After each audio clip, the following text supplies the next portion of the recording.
Hi, this is David Halem, and you are listening to Arena Rain from my story Status Stranded. I hope you enjoy. The Brecton fleet was at the same distance of orbit as one of Varney's moons. Most of the smaller ships had resemblance to broken glass with pointed shards and pieces jutting out and pointing in every direction. These glass shard-looking ships had to be no bigger than one of our ships. They glistened a bright scarlet color, even against the blue sun that shone throughout the solar system. All of the shard ships swirled around the largest ship in the fleet. This ship was up to 3 times bigger than the other ships. The big ship had the shape of a scarlet glass cube, like that of the other ships resembled. You could see into the larger ship like you would an aquarium. There was a cluster of chambers in the middle of the ship that refracted the blue sunlight into strange off-colored glares. Everyone part of my group was on board our ship right now. All of the human fighters of my group were in the armory of the ship. Some of them were looking at the guns, despite my rule against doing so in space. I took a deep breath before I spoke the order. "Remember my first rule of space," I said sternly. Those that had guns looked up at me and in varying degrees of willingness put the guns away into the drawers or stands. I watched them take a knife or two before I walked out of the armory with my father's knife. I went to join Allie and Elsa at the bridge before I heard shouting from the armory. I turned back and was 10 feet away from the doors before I shouted at them. "Everyone out! We don't have time for crap like that." Even though I was pissed, I was mindful of the children. For the most part, the fighters all left the room one by one. Gregor, Titos, Anton, Varney, Mallory, and Hosna. Hosna was giving Mallory a hard stare as they walked out of the armory. I decided to catch up to Anton before returning to Allie and Elsa. Anton looked over at me and his full attention was given. "Yes, sir?" he asked. "Are you loyal to Allie and I?" I asked flatly with a hush to my voice. He nodded. "To a fault." I nodded slowly. "Good." I then realized that Bridget wasn't part of the crowd that was in the armory. I then remembered that Bridget was pregnant, and Slanie had pulled her out of our fighters. I focused my attention to Anton again. "If anything happens, follow my command and don't hesitate." He nodded. "Yes, sir." Finally, I was able to join Allie and Elsa. I started to speak before I reached them. "Is there any information of the habits and nature of the Brecton fleet?" I asked them. Elsa nodded and communicated to me. "Yes, I was informing Alexandria of them as you accosted your warriors." I nodded. "Inform me." "In context and language of your familiarity. Gladiatorial. Brecton is a blend and mix of races, up to a dozen," Elsa explained. "They have been in aloof territories for a great number of universal time units. Information may be outdated. Their leadership is unknown to us presently." "What is the trend of their leadership?" I asked. "Is there a consistent race, discipline?" She lowered her head and shook it subtly. "Much inconsistencies. Hundreds of races over hundreds of universal time units. As for discipline, respect first, violence later." "And their discipline is always constant?" Elsa gave me the equivalent of puppy eyes. "As current as we know of, sweet leadership." I nodded. "When you say gladiatorial, does that mean they would rather have a small battle with 2 or 3 people involved, instead of a large army or fleet?" Elsa's ears perked, and she straightened her head. "Yes, but they still hold a fleet and an army of soldiers of their own." "I see. Time has been easier to keep track of now, but it's different. There is no such thing as days or months, but universal time units. This is the equivalent of up to 3 years on what once was Earth. Universal time units are more general units than what you think. Whatever time you're comfortable using is what best fits into the UTUs. For us, 3 years. For another race, the equivalent of half of one of their years. Another, 10 months, or whatever they use for months if they use months at all. It's strange to think about, but it's easier if you just think about the time measurement that you're used to. How soon until we apprehend the fleet? I asked Elsa and Allie. Elsa looked over at Allie, and Allie took a short second to think about it. For us, about 20 minutes. Okay, I nodded as I turned to Elsa. Elsa. Yes? What do you call the massive horde of planets and stars flying from galaxy to galaxy, killing and enslaving trillions? Oh. Elsa's ears flattened as she lowered her head.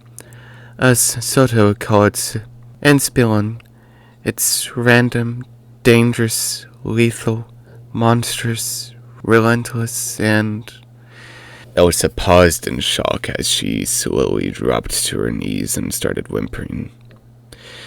It's unstoppable. It's unstoppable. Allie went behind Elsa and held the wolf lady like a big teddy bear. This time, it was the teddy bear that needed comfort. I think that's enough for now, Allie said to Elsa softly. We can research that ourselves. Allie looked up at me, and there was a certain glow in her eyes. It was strange seeing that and the sort of distress at all. I nodded. Comfort her, I'll look into it. Allie nodded as she gently held Elsa in an odd, holding human who was also a dog hold. Space is weird, and I don't want to try to comprehend everything yet. We've only been out here a week or so. I went over to the main research computer and stood in front of it. The screen of the computer was wider than I was tall, and its height was a foot shorter than its width. Nothing of the display felt bright or dim, but there were also clear priorities such as words or images. Knowing what I know about Soto technology, I simply thought of the idea and the results from different databases around the neighboring galaxies came up about this mold or acid or whatever you can call it. I figure out what I'll call it after I do some research, or, but hopefully not, give it a name after an interaction. Elsa's reaction to this entity was like that of our reactions to the end of the world. So that makes me think that this threat is on the same caliber as the Milzina. I thought about one of the easier names I had heard for this thing. Haibu. There were a few spreads of images and assorted text boxes on the screen after the thought. Apparently, Haibu was what the Oddporny calls this threat, and this is something that everyone fears. I didn't bother reading the text even though I was completely capable of doing so. It felt strange in my mind. The pictures were more photographs than anything else. The larger picture showed a small part of the threat. There were translucent silver beams of light connecting planets and stars to each other like a massive amoebus form. No straight grid lines. The planets and stars had what I could best describe as a glass sphere around each of them. But it's very possible that those were all force fields from whatever is holding this thing together. There were other pictures of planets with the larger pieces of machinery embedded through the whole of the planets, like railway ties stabbed into balls, or a mechanical mountain growing from within the planets. It was hard for me to wrap my mind around the pictures that I saw, the sheer scale of the threats. I don't know why, but to me this thing reminded me of a dense fog or smoke, like that of what covered Earth. I guess my crew and I would call it smoke, unless someone else has a better name for it. The last picture I saw before I was called by one of my crew was a picture of the galaxy we were in, not the Milky Way. We had gone to the most adjacent galaxy, which had to be one of the smaller ones. There was a simple, low-quality map of this galaxy. The scale at the bottom said 30 light years, another Soto trick for accessibility, and the dot that was almost exactly 1/10 of the small galaxy. The wording updated to my understanding, and there was a word attached to a line pointing at the black dot that read, smoke, 3 light years. Holy fuck. This thing, the smoke, is able to take entire chunks out of galaxies in a matter of decades. I skimmed the numerous paragraphs as quickly as I could to find out if there was a present location marked for the smoke. I decided I would look later as I continued to be called. I realized the voice calling me was Slanie. She was standing outside the living quarters, peering her head up as high as she could, looking for me. Yes, I responded as I approached her. You've been updated about the Brechtons? I nodded. Yeah. I spent more time than just your little briefing studying their fleet and such. I tilted my head to the side. I don't remember you being the competitive type. She shook her head. Not my intention. Okay. What's the point you're trying to make? Slanie nodded. The way they settle disagreements is a fight to the death. They fight with warriors, and we ourselves have a good handful of warriors, she explained. They never do one-on-one fights anymore. They lost too often. They now do a lineup of fighters. My brows furrowed. It's like one-on-one fights, but if one side loses, the next warrior comes in to take his place. I didn't move. And when one side loses all their warriors, they lose the deal. Yes. I have already taken a lot of information today. From Vartai to the Brechtons to the smoke. I shook my head. Hopefully they're willing to speak first. Slanie shrugged weakly. I don't know, but what I do know is this. We have a chance to influence the numbers of how many of our warriors fight. How so? They respect numbers. They have hundreds of warriors on their own. If you only have 10, they will only send 10. If you have 5, they send out 5. I nodded. Can we say whatever we want? Like we have 3 warriors? I believe you could, Slanie said with a slightly coy tone. I nodded again. I know the lineup for us then. Gregor, Varney, and Marid. In that order. Slanie had a contesting expression about her. Wouldn't it be better to have Marid first? He could clean up all 3 of them easily. I shook my head. No, if they're not able to get through my cautious man and my fighter, there's no reason why they should stand a chance against the demon. Slanie nodded slowly. Okay, if you're sure about that. Let's hope we won't have to make it that far, I said as the radio at my pocket made a noise. 5 minutes till we reach the other ship. Understood. Have everyone get ready to dock. Within 5 minutes, the children were taken down to the living quarters, with Mallory, Linda, Evelina, and Bridget as housekeepers. Bridget being pregnant complicates things. If she weren't pregnant, I would have sent out 2 warriors, her and Marid. That is, if we reach that point of no return. Ojore was the one docking the ship to the dock that the Brechtons so graciously provided. To my knowledge and observation, he did pretty good. We got out of the ship, and I put the radio to my mouth before I walked into the massive cube made of scarlet glass. Arthgallo, be ready to attack with great force if things go sour. Yes, sweet leadership. Thank you. I put the radio back in my pocket as I caught up with the rest of my crew. We were accompanied by Elsa for translation. We entered the main hall coming from the docking bay for the ships. The floor was a glossy black that reflected everything above. The scarlet glass were transparent to a point, and at this level it seemed as if the glass was less transparent than outside, or I misunderstood how colored glass worked. It's completely possible that none of this is glass, but instead some other transparent material. Every ship has its own gravity generators that are used to imitate the downward pull of any planet.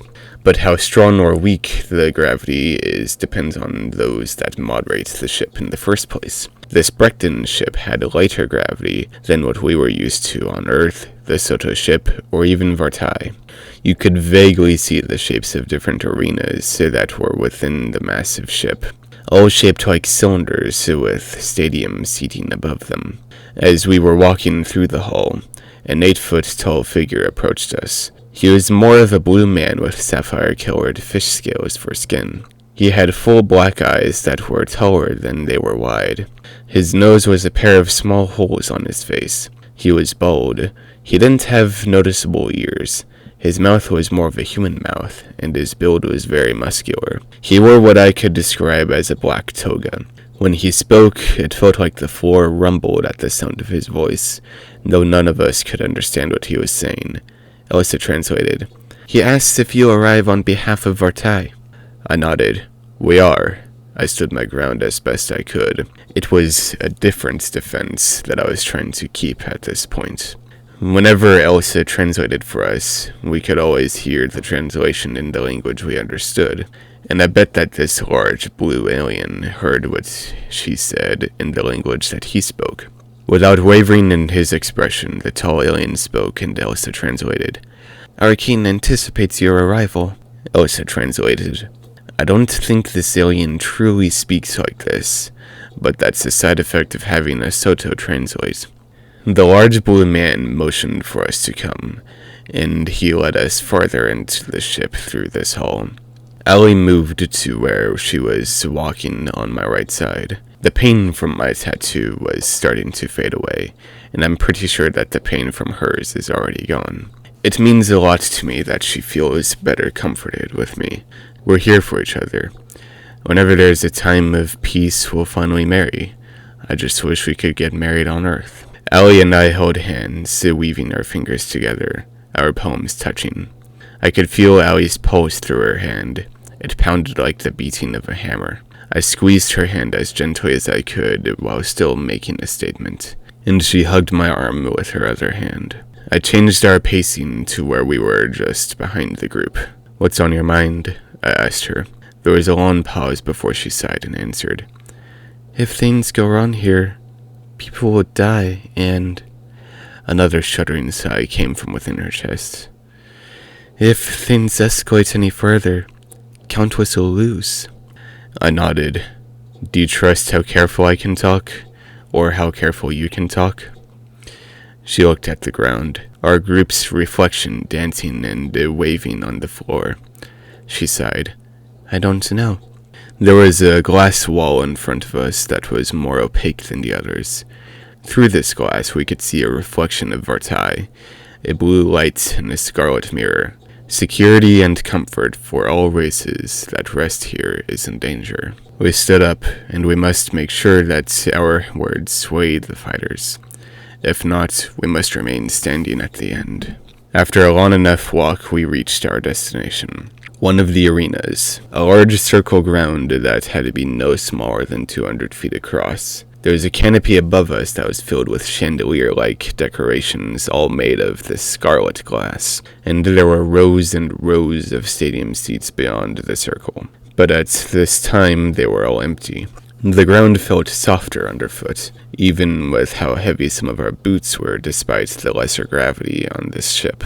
In the center of this arena, by surprise, there was a man. This man looked like he was shorter than I was by a lot, and he had a certain golden tan like he was born with it. His black hair was a little longer as it went over his ears, even with the sides of his head shaved the way they were. He had a smaller mouth, but I could see his smirk from here. He had a handlebar mustache that looked like it came out of late 1800s Earth, and he wore a full black suit that had a scale-like texture over it, and the fringes of the scale seemed to glow. He seemed familiar. Where had I seen his face before? We got close enough to where we were in speaking distance of each other. Two other men came from behind this man and flanked either side of him. They wore the same thing and even looked identical. Maybe twins. The man's flanks wore strange-looking armor. It appeared to be one continuous piece of armor that flexed over their bodies and to their wrists and ankles of either man. The armor gave me the visual impression like that of balloons. The armor was a dark green color and reflected everything like a pearl. That is, if the pearl was dark green. And both have short handles at their waists with small hilts. The man in front of us gave us a sly smile before he spoke in a voice that had a dense smoothness to it. That detail would be more effective if I understood the language he spoke without Elsa here to translate. "Scum I have left behind has returned," Elsa translated. "Or were you a group that left far before we left you?" He was one of the world leaders, but which one was he? "Who are you?" I began to ask. "And who are you that you have the audacity to forcefully take over an entire planet?" The man held his head up high and his flanks stood their ground better. "I am Javier Kenton," he said with extra punctuation on I, "and I have been given a golden baton by our lord and leader Benino Dean that gives me full amnesty and jurisdiction to do whatever I please." It was very strange to hear a woman's voice come from a man as he spoke. This was due to the translation. All of this mental displacement and confusion among the rising feelings of anger that I had to hold back. "I went to Vartai for Dean's illustrious Brotherhood Empire that will reach deep into every corner of countless cosmos and galaxies." I shook my head. Empires are made up of countries that have their own culture, that will, in turn, benefit the empire as a whole. Vartai has none of that. Kenton was shorter than I was, but he still bent down like he was talking to a dog. "You are from Earth, and you don't understand? We don't care about people. At best, they are soldiers or inventors. But Vartai is a tool." I looked confused. "What kind of tool?" He shook his head. "If I tell you, you will have your fighters fight harder, and I don't want to lose this precious resource." I shook my head. "I don't want this to end in a fight. I want all of us to leave this planet and never return with empirical intent." The world leader laughed. "No, this isn't that kind of simple. This kind of simple ends with our ship custom, a fight or series of fights." I could hear murmuring behind me from my group, and a cold flush surged through my body. Allie tensed. "No, I will not allow this to end like that." He laughed again. "I ask you now, who are you to accept my challenge for this planet?" A strange feeling went up my spine. I took a deeper breath before answering him. "I am Rain, leader of this group of humans, whom you left to die." I told him with more anger and emphasis on the last part. Kenton held his head high. "Ah, Rain. If you looked at Earth today, would you blame us for our decision?" I didn't want to answer that question. The last thing I wanted to do was make him feel like he was right. "Leave Ventai, Javiero. It's meant to be for everyone." He shrugged with as little care as he could. "Perhaps. Or it is for those who know how to utilize its ultimate function." I rolled my eyes. "And you won't tell us?" "Of course not. Why would I express such impressive information to mere filth like you?" Every word he spoke was like another vex to the soul, even more so than if anyone else were to say the same thing. I walked up and accosted Kenton, where I was inches away from his face. His guards didn't react. I could hear footsteps coming up from behind me, running. I turned around and Mard was sprinting towards Kenton and he held a gun in his hand. I had no time to react as Mard pushed me to the ground and shoved the gun into the mouth of Javiero. "Listen up, you sick fuck!" Mard shouted, and the two guards stanced up and drew their weapons. "You may have been in space longer than the rest of us." One of the guards fully drew his weapon, summoning a club-like weapon that had a blade tip of a very thick sword. With the weapon drawn, he approached Mard. Mard grabbed Kenton by the neck, and Kenton didn't retaliate as Mard took the gun out of the world leader's mouth and promptly shot both guards in the face 3 times each with no hesitation, and their overly armored bodies fell to the ground with the blood pooling from their faces. "You may have gotten more alien pussy, dick, crack, or whatever else than most of us won't even get with our own fucking shitty race." I stood up. "Mard, back the fuck down." "Fuck you, Rain," Mard said as he moved his gun back into the face of the world leader. "This motherfucker gets no shitting mercy." Mard used the gun to stab out both of Kenton's eyes. The world leader yelled in pain as blood poured out of his eye sockets. "Marid, stop this," I commanded. I took a quick glance at Anton, and in the glance I could see him sigh as he pulled out his knife. I tapped my right shoulder as I stood up from being knocked down onto my ass. "Fucking finally!" Marid exclaimed in an especially demented way as he nailed Javiero in the face with his fist, knocking the now blind man onto the ground sprawling. As he was on the ground, Marid stamped his foot onto Kenton's throat, making a popping sound on impact before Marid finished off the world leader with a bullet through the skull. He threw his gun down onto the head of the world leader and shouted, "Fuck yeah!" Marid had a sly look on his face as he turned towards me. I was on my feet now, with my arms folded and shaking my head. "That order wasn't for you." I growled the words. A look of shock flashed across his face, and before he even got a chance to turn around, Anton stabbed him in the back, making a weak stream of blood flow down to the ground. The first thing that went through my mind was that because of Marid, my winning lineup in case of a fight is ruined. The second thing that went through my mind was that it would take more than a stab in the back to kill Marid. Anton grabbed Marid's head by the top and his chin, and with a swift motion of his hands, and the painfully obvious bone popping and cracking, Anton broke Marid's neck. Anton let go, and Marid's dead body dropped to the ground. I stared at the two dead bodies. Marid was bigger than Javiero in size, but as far as self-control, I have to give it to the world leader for not outright killing us on sight. I was shocked by this. Damn it, Marid. I took as many deep breaths as I could, but they all shook. Allie came up to my side and put her arm around my waist. She herself gave off a troubled energy in wake of all of this. She wasn't crying, but she looked like a deer that had saw her friend get hit by a car. I put my arm around her and we held each other close. This is a fighting arena, but I don't think this was the kind of show that people would expect. What happens now? A voice called out from one of the walls inside the arena. I couldn't understand what the voice said, but I understood that the voice sounded hauntingly familiar. The rest of the group, and Allie and I, turned to the direction the voice came from. I didn't see the initial reactions from everyone else, but I can imagine I had the reaction of someone who had just seen a ghost. I may as well have. Walking towards us was Javiero Canton, alive. I turned to where his body should be, and his body was still there. A fake?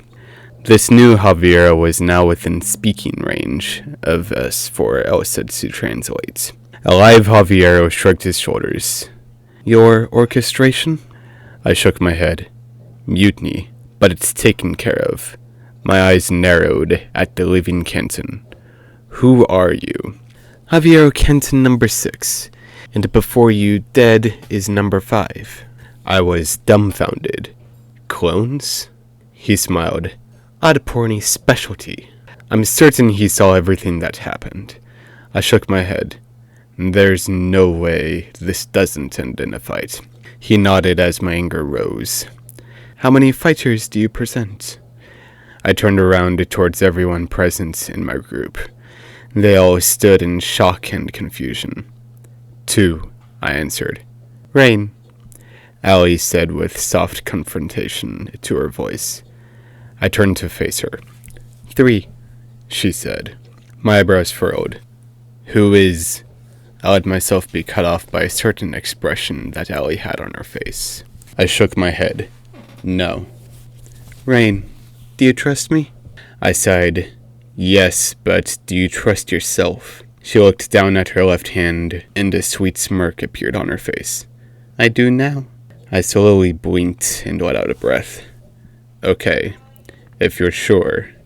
I then turned to the Kenton that stood in front of us. 3, if you win, Vartai is yours. Those words did not feel good coming out of my mouth. "And if I lose, I leave as you pleaded?" I shook my head. "Those stakes aren't even." Kenton tilted his head. "What would suffice?" There was an idea that came to mind at that. Hosna, one of the secondary leaders Allie and I have with us, was among the group we had brought. She's a young black lady. I believe she's 18 now. She has broader shoulders than Mard had, but Mard was slim, so that isn't saying too much. She had wavy hair that is like how Allie's hair is wavy, but hers was shorter. She also had dark hazel eyes that you could compare to honey. Allie and I turned around and went to Hosna. There is an idea for his stakes in this that requires some accountability on your end, I told her. Her eyebrows raised a fraction. Yeah? If he loses, him and the Oddporny lose the Brecton fleets, I explained to her. She nodded. Then what would happen to them? Without leadership, it's uncertain as to what would happen to everyone on board. Hosna took a short moment to think about that, then her eyes widened. You want me to lead this? I nodded. Yes. Hosna looked over at Allie. Is he serious about this? She nodded. He wouldn't make it this far if he wasn't serious about it. Hosna took a deeper breath and quietly whispered, Damn. I could feel my heart pound as I got ready to say the next words. We're not there yet, though. We still have battles to fight. She nodded as Allie and I turned to face Javiero. Allie spoke this time. If you lose, you and the Oddporny lose the Brecton fleet. He laughed for a second or two before his face lowered down to a more solemn expression. He said something, and it took Elsa a second before she was alert enough to translate. Very well, then. He rolled his eyes before ordering some of the alien workers to escort us to where us, the spectators, and us, the fighters, needed to be. I radioed the part of our crew that was still on the ship. Please get melee weapons and armor for Gregor, Vernon, and Allie. There was a pause before the receiving individual answered, Yes, sir. There were only 5 of us in the spectator stands. Hosna, Titos, Anton, Elsa, and myself. There were grim expressions on everyone's faces. Gregor is Titos' best friend. They have been for years. Hell, I think one of them said they had even dated the same girl once. Rightfully so, Anton looked pissed. I hate that I had to have him do that, but as a leader I have to make sure there is weight behind the orders I give. Weight. I had someone killed for killing another person. That's a thin line that I had just approached. If he were only talking, killing Mard would have been in the mind of someone tyrannical, but it was physical consequence to a physical offense. I don't feel better or worse with that conclusion. It still feels bad, and I grimaced at the thought. I sighed as I thought about Varney. I know Kennocha was closer to him, and maybe Csaba as well. I shook my head to get some of the thoughts out, but they stuck like glue. Hosna. If we win the fights, she gets this fleet. But at most, 2 of our fighters die from the fights. And as eager and as hard of a fighter she is herself, she's still soft enough to be easily troubled by this no matter how well it goes. And then, myself. I fear the worst thing that can happen. Allie. If she loses, I lose the most, along with millions or billions of other people from other races. I can't think of living without her now. Sure, I would get past it one day and be able to live without her, but there are still problems that I would have that she fixes so easily. The last time someone close to me died, it was my father and brother, and for both of them, it felt like a piece of me was ripped out of my chest, and the wound was flooded with salt. Some days I feel like those parts of me are still missing. My father's forgiveness, Hartman's hope. I don't think I've had those 2 virtues in myself since then, and I don't know if I'll ever get those back. I hope for the sake of Allie and Varney that Gregor beats all 3 fighters. A deep-sounding bell resounded through the large expanse in front of us.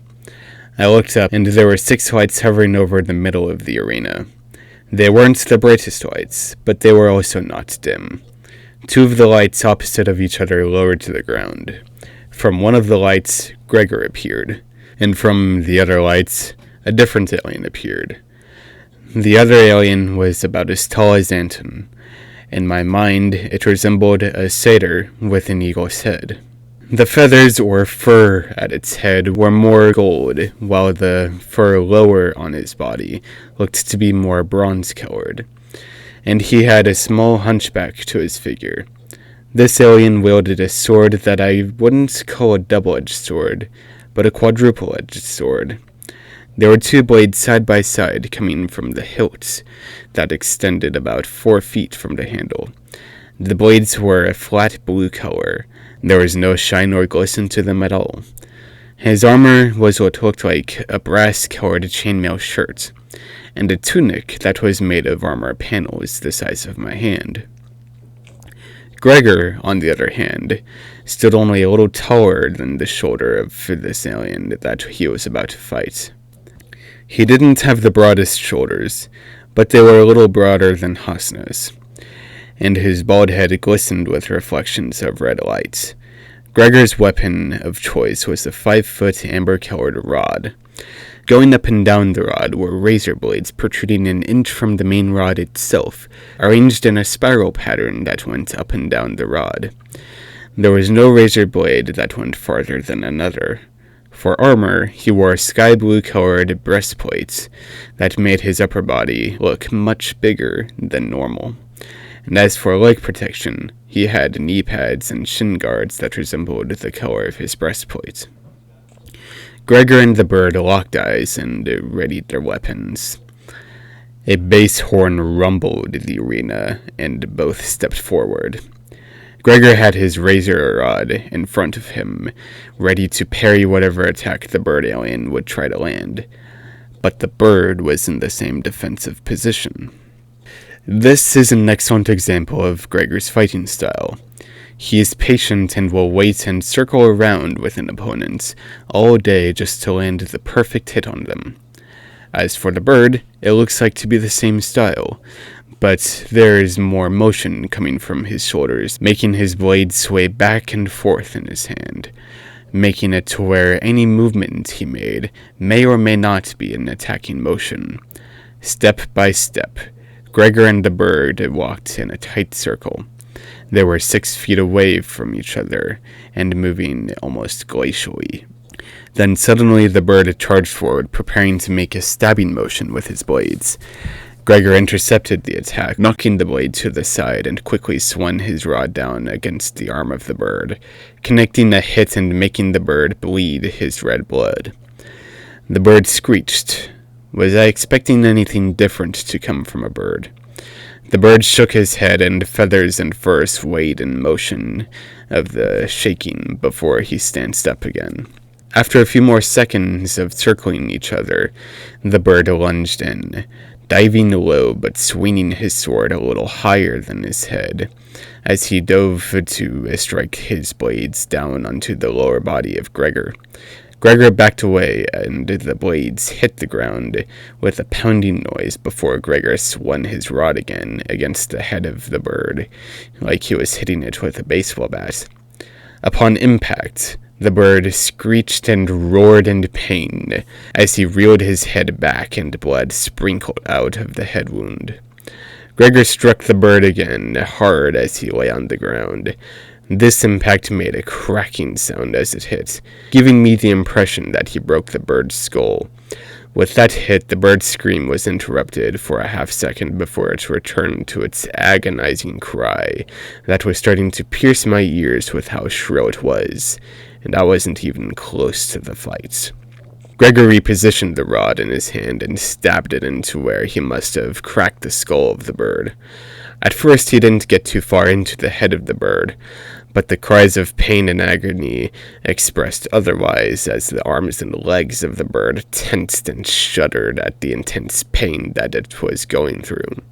Gregor put his weight into the stabbing now, and the blade-filled rod quickly sunk the last 5 inches into the head of the bird, and the alien bird body was suddenly still. Gregor took his blade out of the bird's head and dismissed the blade, making the blood that had collected on the blade drop to the ground, and some of it splattering on the dead bird alien. He looked over at the other lights and waited patiently as he got into position for the next fight. This one he would go into unscathed.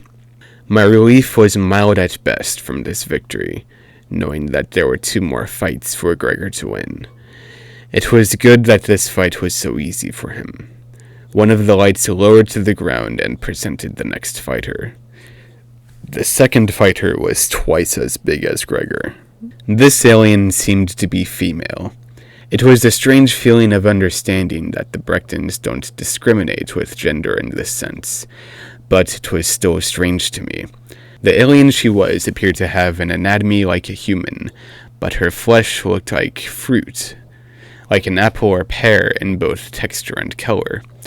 And there were places where there were small red leaves as small as a fingernail that grew in a diamond design on her back and subtly on her head. She had no weapons, and from my judgment, her size and momentum were good enough weapons themselves. Unlike the griffin, like Alien from before, this woman didn't appear to have any armor, or any clothes on in that matter. Was her skin so tough and durable? It was strange to look at her like that. Unlike normal humans, there wasn't any fat jiggle when she moved around. And right away, she moved around a lot. She had private parts like that of a human woman, but they were in the same texture of the rest of her apple skin. What was especially notable were her forearms. They made a soft cone shape with her apple flesh that had its larger base at her wrists. As soon as she appeared out of the floating light, she looked straight at Gregor with her glowing green eyes, and she seemed to slide across the floor in a standing position ready to strike Gregor. Gregor saw the motion right away, and dodged the oncoming blow from one of the woman's massive forearms. He didn't get a chance to counterattack, or he was so focused on getting out of the way of the sliding woman apple alien that he wasn't in the present state of mind to attack. He took as short of time as he could to collect his bearings and figure out what he was looking at. I don't blame him. Space is strange, and we haven't seen anywhere close to anything in the surrounding galaxies in this first week that we have been out here. The massive woman stopped on a dime and turned to look at Gregor. An expression like a smile came upon her face as she crouched down and slid forward to try to shoulder check him. Gregor decided to stand his ground and got ready to strike the woman as she came in close enough contact with him. The woman sped up as she approached, possibly to skew Gregor's timing. I tensed when I saw her accelerate.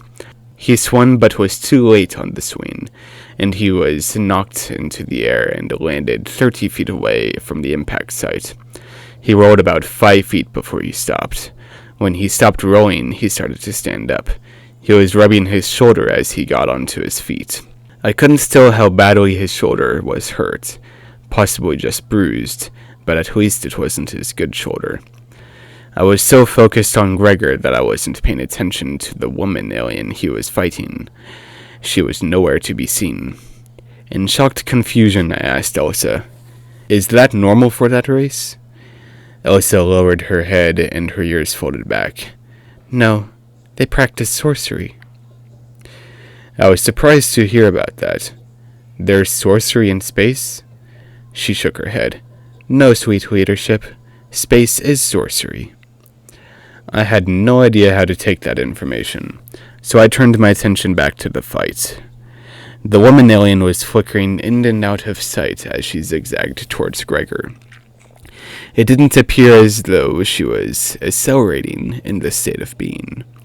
It looked like Gregor took in a deep breath as he rose his blade rod to strike backhanded in whatever direction the woman appears in. I was calculating the timing in my mind as fast as I could, and I know Gregor had to be doing the same thing in his mind. He had seconds before he would be hit again. Those seconds passed lethargically before the woman was close enough to bludgeon another hit against Gregor. And at that time, he swung the rod, nailing the woman in the side, making a lateral wound that bled what I could best describe as the inside juices of an apple. The woman seemed to be unfazed.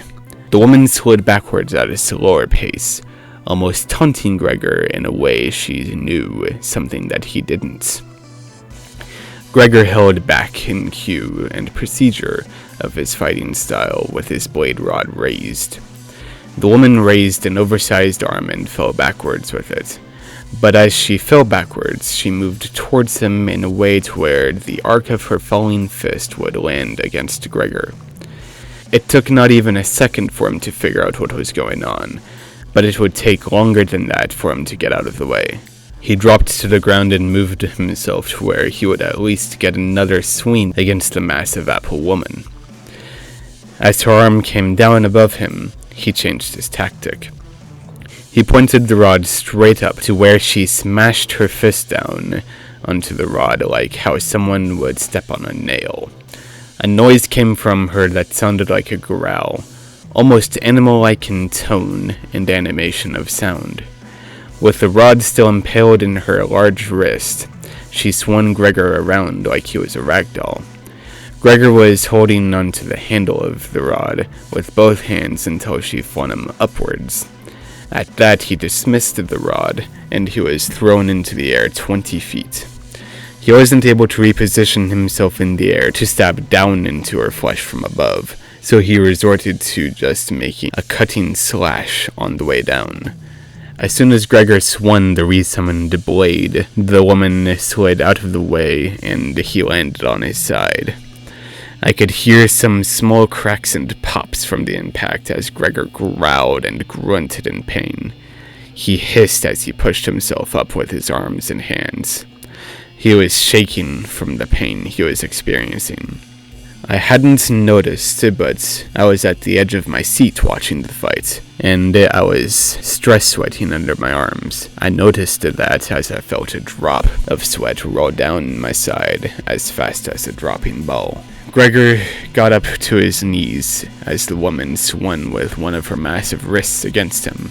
This hit he parried, making sure that the blades of the rod ran their full length against her. He groaned in agony at the motion. It looked and sounded like he had broken or cracked ribs.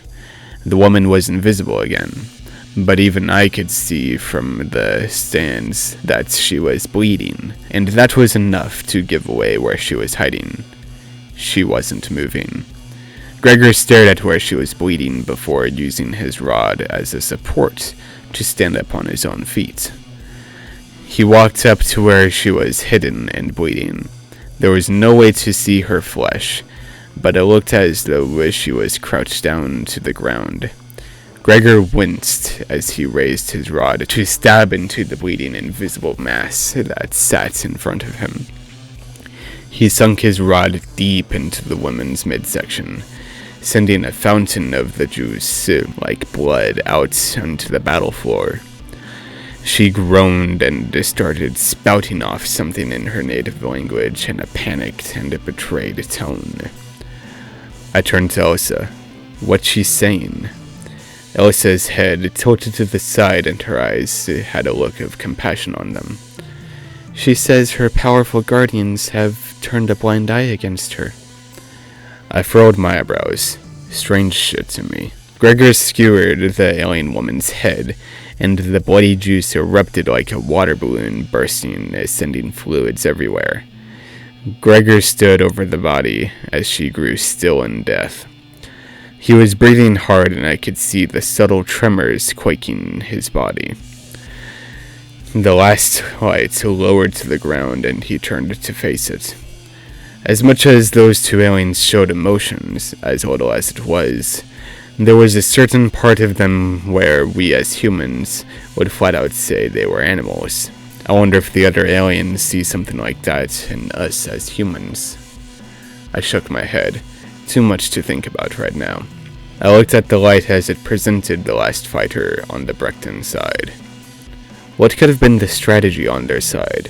From my perspective and understanding, they started out with something careful, but Gregor was more careful than he was. And then they bring out a full tank of a fighter, that if careful didn't work, the tank certainly would deliver. If the tank was the strongest fighter, and they were expecting her to take out the rest of my fighters, so the last and possibly weaker fighter didn't have to worry about anything, then their plan failed. But it's very possible that their last fighter was the strongest one, something bigger and stronger than the woman alien that Gregor had just killed.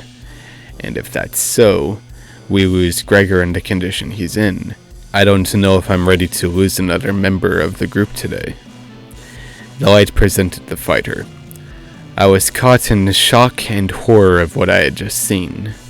My heart jumped to my throat and my stomach dropped. If there was something there, I would have shit myself in the sudden overflow of emotions that I felt when I saw the third and last fighter from the Breckton side. It wasn't the largest, most buff alien you had ever seen. It wasn't an impressive and terrifying beast. It wasn't a tall and slim figure with the toughest armor and the scariest weapon you have ever seen. No, this was my mother. She was massive compared to Gregor, but then again, he was impaired by the pain he was in. The only armor she wore was a chainmail-like shirt and brown armor woven pants, like what Allie wears. Under the chainmail, there was a scarlet-colored shirt that was the same shade as the glass ship around us. Her hair was cut to where it was barely an inch long. Her burly figure held broad shoulders and massive hands, and her eyes were still as potent as what I had once known. She had a handle at her waist that was 6 inches long and had a hilt on it. I was now even more scared for my fighters, especially Allie. I was shaking in my seat as Mother stepped forward towards Gregor. He has no idea how much this woman has affected my life. And the sad thing is, he may never know. Mother summoned the blade from her handle and a black sword with emerald green accents appeared. I couldn't tell for sure, but the blade appeared to be serrated.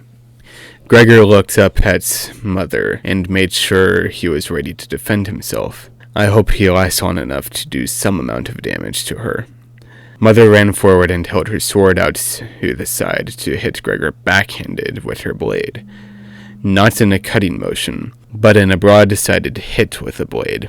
She swung and Gregor blocked the blade's hit, but the blade shattered like glass, scattering everywhere against Gregor, scratching his armor and cutting long scratch marks on wherever bare skin was exposed on his face and hands.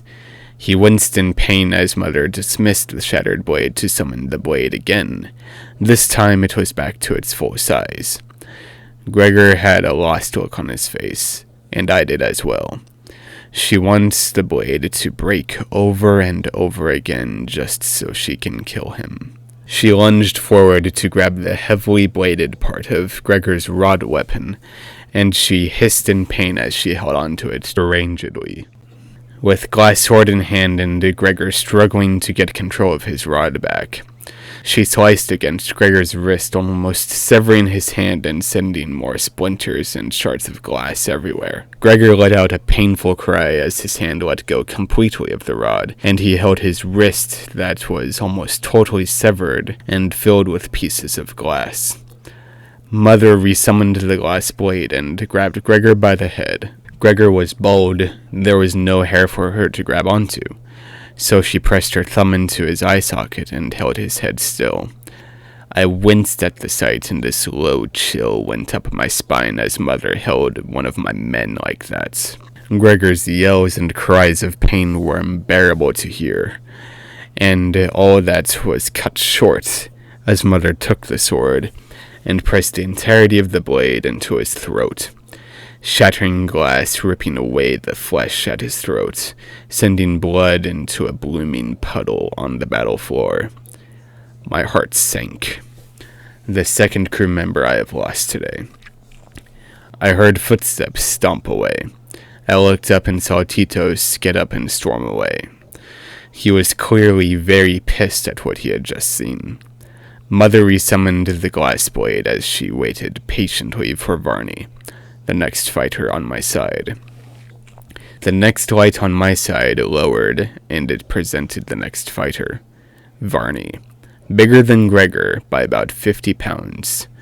He was in his normal colorful armor and wielded his halberd. He summoned the halberd as soon as he appeared. All Varney has to do to win against my mother is keep her at a distance with the halberd, whittle her down with ranged strikes, and when she's on the ground, finish her. It's very fucked up that I'm going through strategies for how one of my fighters can kill my own mother. But then again, my own mother is fucked up as well. One benefit that I know of with all of this is that she doesn't know that these men are on my side. But if she did know, what would be different? Varney stepped forward and swung against Mother with his halberd. Mother backed quickly out of the way before she ran forward through the empty wake of his swing. He didn't stop the motion. The stronger secondary swing nailed her in the hip and pushed her to the side, causing her to roll on the ground. He stopped his swing and held the halberd in a position to where he would stab Mother in the abdomen. But before he could get completely into that position, she rolled to the side and stood back up onto her feet and charged him again. Varney dismissed the halberd and was left with the 3-foot handle of the halberd that he would use as a melee weapon until he could get Mother farther away. As Mother was getting closer in the half-second, Varney swung the handle out to resummon the rest of the halberd, hitting Mother in the chest with the rod part of the weapon. Mother was only mildly shaken by this as she stepped forward again with her sword ready. Varney angled the halberd to where it approached at an upward angle as he tried to stab or bludgeon Mother with his weapon. She dodged every stabbing motion with little effort, but the bludgeoning hits were harder for her to avoid. Good in that sense. Mother was close enough to Varney to where Varney had to dismiss the halberd again to keep any kind of advantage. He raised his weapons and arms to swing at her again, but she drew too close. She hit him in the face with the broadside of her glass sword, making it shatter and explode on impact, cutting into Varney's face and neck, splattering blood. Varney reeled backwards but was still on his feet, groaning and yelling at the pain on his face. Both Varney and Mother summoned or resummoned their blades again. With one hand he held his bleeding face, while with the other he swung the halberd in her direction, hoping to hit her somehow. With only one hand holding the halberd, the hits were too weak to deal any real damage to her. Mother took the advantage and walked up to him. He dropped the halberd and grabbed Mother's wrists to hold as tight as he could, and as far away from him as he could. For long, painful seconds, Varney fought with all of his arm strength to keep himself alive, but the blood pouring out of his face was sapping away his strength and made him weak to Mother's retaliation. Varney yelled a last battle cry before he let go of Mother's wrists and dropped to his knees. Mother pulled his head back, flinging drops of blood everywhere, flinging splatters of blood everywhere. And then she thrust the sword down his throat, and I could hear glass break as the blade got caught on different parts of his insides. Varney dropped the rest of the way to the ground, and the sound of glass tinkling accompanied him. My heart sank again as Mother stood in the arena.